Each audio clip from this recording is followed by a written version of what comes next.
maybe I'm not objective when it comes to Planned Parenthood, but, you know, I know who Margaret Sanger is.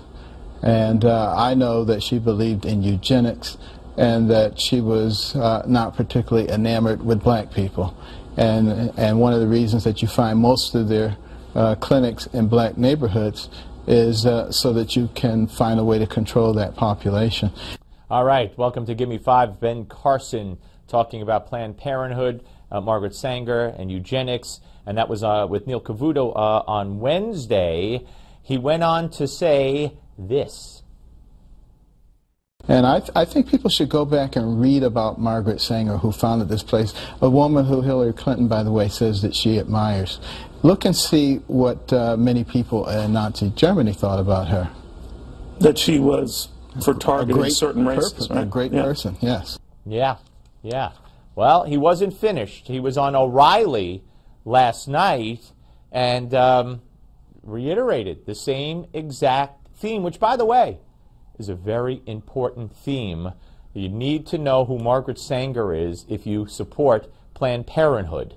And guaranteed, 90% of the people who support it never heard of Margaret Sanger. Here's more.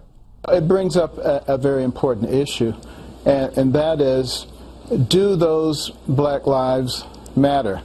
You know, the #1 cause of death for black people is abortion.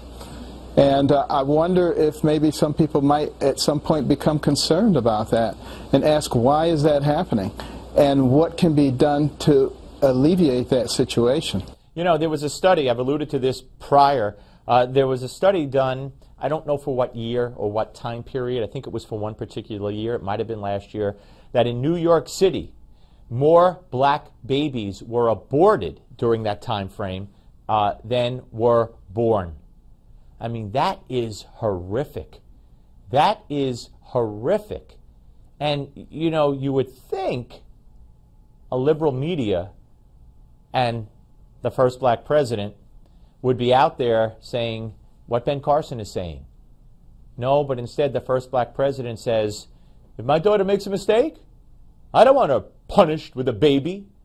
Punished with a baby.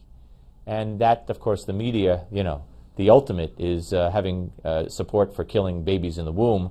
That's why they ignored everything Bill Clinton did, because he was on the right side of so many issues, if you know what we mean. Anyway, here's one more from Ben Carson on this issue.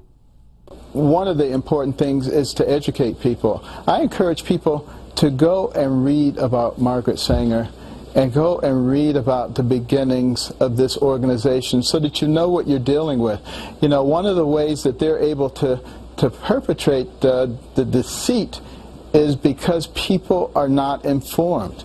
The more people are informed, the less likely these kinds of things happen.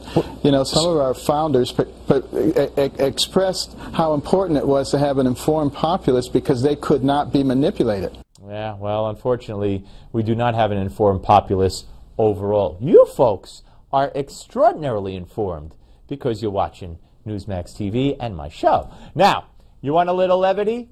This is Ben Carson in the year 2000. He was on a 2003, I think, Farley Brothers comedy, Stuck on You. Watch. When it all comes down and you hear the sound deep inside your... Miss Fong? Miss Mercedes?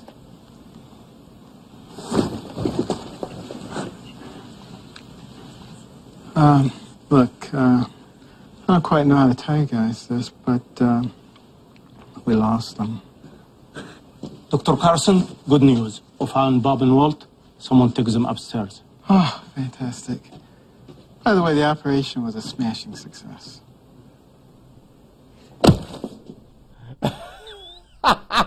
We lost them. They were conjoined twins, obviously, which he's done in real life. We lost each other. They just didn't know where the patients were. The operation was a success. On that note, have a great weekend, everybody. Thanks for watching.